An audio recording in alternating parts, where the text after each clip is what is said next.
가장 중요한 증상은 혈관이 폐쇄된 상태에서는 급격한 시력 저하가 나타나는데요. 시력이 떨어졌다는 그 사인 자체는 어떤 그 위중한 병일 가능성이 높기 때문에 빠르게 병원에 와주시는 게 필요하겠습니다. 망막 혈관 폐쇄는 망막의 이제 일부분에 막히면서 혈류 흐름에 이상이 생기는 질환입니다. 뇌혈관이 막힌 질병을 이제 저희가 뇌졸중, 중풍이라고 하잖아요. 그래서 환자분들이 이제 망막 혈관 폐쇄로 오시게 되면 쉽게 이해시켜드리고자 눈에 중풍이 왔어요 라고 표현하는 경우가 종종 있지만 정확한 진단명은 망막 혈관 폐쇄가 되겠습니다.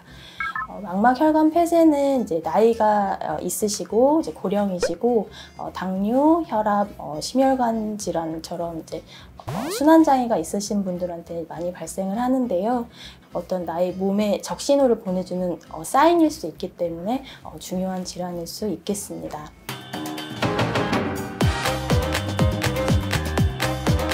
혈관은 이제 동맥과 정맥으로 이제 구분이 되는데, 동맥은 이제 심장으로부터 이제 산소와 영양분을 어떤 조직에 공급을 해주는 혈관이 되겠고, 정맥은 이제 조직에서 전달된 후에 다시 심장으로 되돌아오는 혈관이잖아요. 그래서 망막 혈관 폐쇄도 이제 동맥이 막히는 질환 그리고 정맥이 막히는 질환을 크게 두 가지로 구분을 할 수 있겠고, 혈관 폐쇄 중에서 이제 가장 위험한 상태는 이제 망막 중심 동맥 폐쇄가 되겠는데요.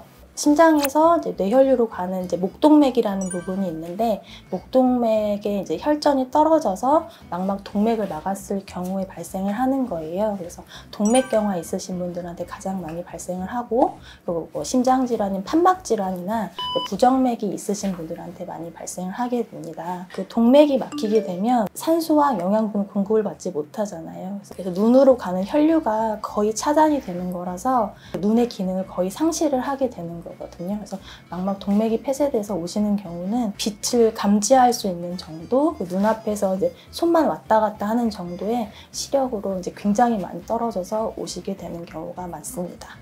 동맥이 막히면 체리 반점이라는 소견이 나타나는데요. 그 망막에 이제 후국부가 혈액 공급을 받지 못하면서 하얗고 이제 뿌연 홍탁이 나타나고요. 가운데 중심 후국부만 이제 붉은색으로 보이는 체리 반점이 나타나겠습니다. 정맥이 막히는 경우는 이제 정맥이 모여서 시신경 유두로 들어가게 되는데요. 이 부분이 막히는 게 이제 중심 정맥 폐쇄가 되거든요. 모든 정맥이 영향을 받게 되고 나가야 될 혈액이 나가지 못하면서 정체가 되고 버티지 못하면 이게 터지면서 출혈이 발생을 하는 거죠. 그래서 많은 출혈반들이 보이고 혈혈상 변화인 면화반도 보이게 되고 시신경이 많이 부어 있고, 또 특징적으로 이제 혈관에서 이제 물이 새면서 황반 부종이라고 하는 게 특징적으로 생기면서 시력 저하가 나타나는 게 망막 중심 정맥 폐쇄의 특징이 되겠습니다. 그 망막 정맥 폐쇄는 이제 당뇨 망막병증에 이어서 이제 두 번째로 눈에 많이 발생하는 혈관 질환이 되겠는데요. 정맥 폐쇄는 이제 동맥과 정맥이 이제 교차하는 부위에서 발생을 하게 되는데요. 동맥경화가 있으신 분들이 이제 동맥이 더 많이 단단해지고 딱딱해지면서 상대적으로 혈관벽이 취약한 정맥이 눌리게 되면서 혈류의 정체가 생기면서 발생하는 게 정맥 폐쇄가 되겠습니다. 그 빠져나가야 될 혈액이 나가질 못하고 정체가 되면서 물이 새고 혈관이 터지면서 발생하는 시력 저하가 발생을 하게 되죠. 혈관 폐쇄의 가장 많은 원인은 나이가 되겠어요. 최근에는 이제 노령 인구가 증가되고 식습관이 서양화되고 또 고혈압이나 당뇨 같은 성인병이 증가되면서 이런 혈관 폐쇄도 증가되는 추세라고 할 수 있겠습니다.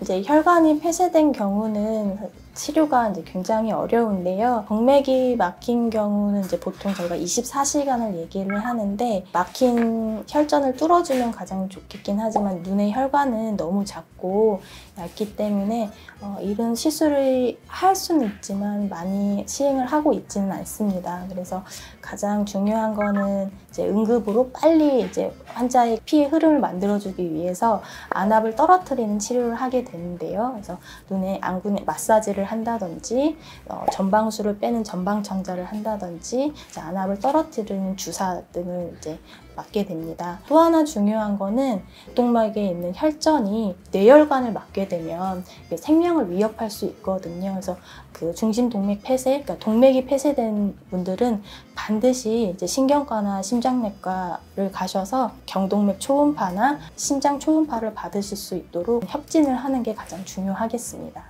정맥이 막힌 경우에도 이 폐쇄된 경우를 푸는 경우는 어렵거든요. 그래서 치료가 이제 합병증을 조절하는 게 치료가 되겠는데요. 정맥 폐쇄의 가장 큰 합병증은 그 황반부종이 되겠습니다. 그래서 황반부종의 치료는 이제 안군에 주사를 맞는 거고, 주사의 종류에는 스테로이드 주사나 항체 주사를 맞게 되는데, 그냥 눈 상태에 따라서 주사 종류는 결정이 되겠습니다. 이런 부종은 재발할 수 있기 때문에 지속적으로 관리를 해주시는 게 정말 중요하겠습니다. 우리 몸은 한번 피가 통하지 않으면 그 부분에서 스스로 살아남기 위해서 새로운 혈관, 이제 신생혈관들이 자라기 시작되는데요. 신생혈관은 정상적인 혈관 구조와는 달라서 물이 잘 새고 작은 충격에 의해서도 출혈이 발생을 할 수 있어요. 이런 신생혈관이 생기지 않는지에 대한 관리도 필요하시고, 그리고 신생혈관이 생기게 되면 잘 조절되지 않는 신생혈관 녹내장이라는 게 생길 수도 있기 때문에 자의적으로 안과 검진을 멈추지 마시고 지속적으로 관리를 해주시는 게 정말 중요하겠습니다. 나이가 이제 60이 넘어가시거나 당뇨, 고혈압, 이제 고지혈증이 있으신 분들은 이제 꼭 정기적으로 안과 검진을 해주시는 게 이제 가장 중요하겠고요. 가끔 보면 이제 혈압, 당뇨 있으신 분들 중에서 내과적으로 이제 약 치료가 필요하다고 이제 설명을 드렸음에도 불구하고 약에 거부감이 있으셔서 식이요법이나 운동요법을 고집하시는 분들이 있는데, 항상 당뇨, 혈압 자체보다 2차적인 합병증이 생기는 게 굉장히 위험할 수가 있거든요. 그래서 당뇨, 혈압 있으신 분들은 약을 잘 드셔서 적절한 수준으로 조절을 해주시는 게 굉장히 중요하겠습니다. 그리고 이제 기본적으로 건강한 생활 습관이 중요하겠는데요. 규칙적인 운동을 하시거나 아니면 과도한 흡연, 음주는 삼가해 주시고 너무 기름진 음식은 삼가해 주시면서 기본적인 건강한 생활 습관을 유지해 주시는 게 중요할 것 같습니다.